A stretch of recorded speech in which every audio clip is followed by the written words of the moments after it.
Hi guys! Medyo excited ako ngayon kasi makakabili na ako ng cellphone. After more than 4 years, makakapagpahinga na ata itong ginagamit ko. Nung nagsimula ako maging isang influencer or gumawa ng mga videos, lagi nang napupuno ang storage ng cellphone ko. Kaya naman lagi kong kinakailangan magbura ng mga videos kahit ayoko pa siyang burahin. Kasi nga para magkaroon ng space para sa panibagong video. Kaya naman sinabi ko talaga sa sarili ko na kailangan ko talagang bumili ng panibagong cellphone. Kaya naman kahit maraming gastusin, pinilit ko talagang mag-ipon para makabili nito. Nga pala guys, uunahan ko na kayo, hindi ako bibili ng brand new na iPhone. Dahil hindi ko pa afford yung brand new, kaya naman second hand lang ang bibili natin for today's video. Naghanap ako sa Facebook Marketplace ng mga mura at talagang mga affordable na cellphone. Bilang isang iPhone user, may mga idea ko kung paano malalaman kung fake or original yung bibilhin kong iPhone. Kaya naman sa mga information na hiningi ko, napatunayan kong original itong bibilhin ko. Sa may Mall of Asia na nga lang pala kami nagkita kasi feeling ko ay mas safe dito. At isa pa, naisip ko na chance ko na rin to para makapagala dito sa Mall of Asia. Kasi feeling ko kailangan ko na rin mag-unwind sa sobrang dami ng kaganapan sa buhay ko. Saktong-sakto naman, sa likod nito ay meron tinatawag na seaside or bay view. Sa mga hindi nakakaalam, I love ocean. Ano daw? Sobrang nare-relax po ako kapag nakakakita ng dagat. Alam niyo ba guys na isa ito sa mga lugar dito sa Manila na napakaganda.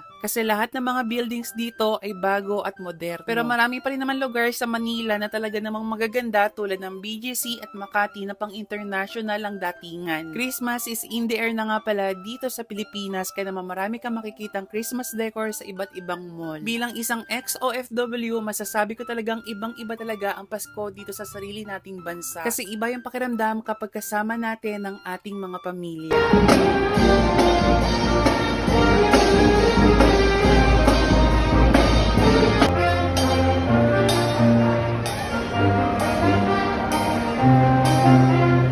Naman yung mga kababayan natin overseas, kahit magaganda man ang nakikita nila doon, pero iba pa rin ang Pasko at pakiramdam kapag nagpapasko sa Pilipinas. Kaya naman kahit mahal yung pamasahe ay umuuwi talaga sila para makapiling ang mga pamilya nila tuwing Pasko. Kasi grabe yung ilang taong pagtitiis nila para magtrabaho sa malayong lugar. Para lang mabigyan ng magandang buhay ang mga pamilya nila dito sa Pilipinas. Kaya ko sinasabi ang mga bagay na to kasi naramdaman ko at naranasan ko nung ako ay nagtatrabaho pa sa ibang bansa. Kasi kahit gaano mang kaganda at kasarap ang buhay mo sa ibang bansa, mas masarap pa rin talagang mamuhay sa sarili mong bansa. So dahil magpapasko na nga, expected na natin na maraming tao lagi dito sa mga mall. Aminin natin, Christmas holiday is the best. Kasi itong month na to, maraming nare-receive na mga bonus sa mga kumpanya nila. Tulad ng 13th month pay. Sana all may 13th month pay din. Habang iniintay ko yung aking kakatagpuin ngayong araw na to, naisipan ko munang pumunta sa likod ng Mall of Asia para magmuni-muni. This is one of the best place para sa akin. Kasi may mga kainan dito, may theme park, at ang pinakagusto ko dito nga yung bay view or yung seaside nila.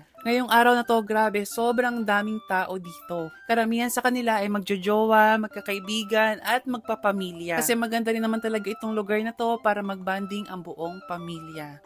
Nga pala guys, may tumawag sa akin na siya daw magdadala ng iPhone na bibilhin ko. Ina-expect ko talaga na si seller ang imimit ko ngayong araw na to. Late ko na nabasa na ipapa-courier na lang daw niya yung iPhone na bibilhin ko. At ayan guys, dumating na yung cellphone, chinek ko at okay naman yung condition niya. Walang gasgas at okay na okay siya para sa akin. Kaya naman binigay ko na yung bayad sa rider. Nung nakalis na yung rider, doon ko lang na-realize na mali pala yung desisyon na ginawa ko. Kasi itong nabili kong iPhone is naka-lock to owner. Ibig sabihin po nito ay wala po akong access para sa mobile na to. Sabi ng binilang ko ay binigay lang daw ito ng tito nila. At nakalimutan na raw ng tito niya yung iCloud at password nito. Nagtanong ako sa mga nagre-repair ng mga cellphone, ang sabi nila imposible daw na ma-repair ito. Kaya naman ang ending, nasayang lang po yung perang pinambili ko dito. Nakakalungkot sa part ko pero lesson na rin to para sa akin. Hindi talaga advisable na bumili sa mga online. Kaya naman guys, ma-advise ko kung gusto niyo talagang bumili ng cellphone, mas maganda kung sa mobile shop na. Para if ever na may problema siya, pwede nyo pa siyang balikan. So yun lang po for today's video. Maraming salamat po sa panood.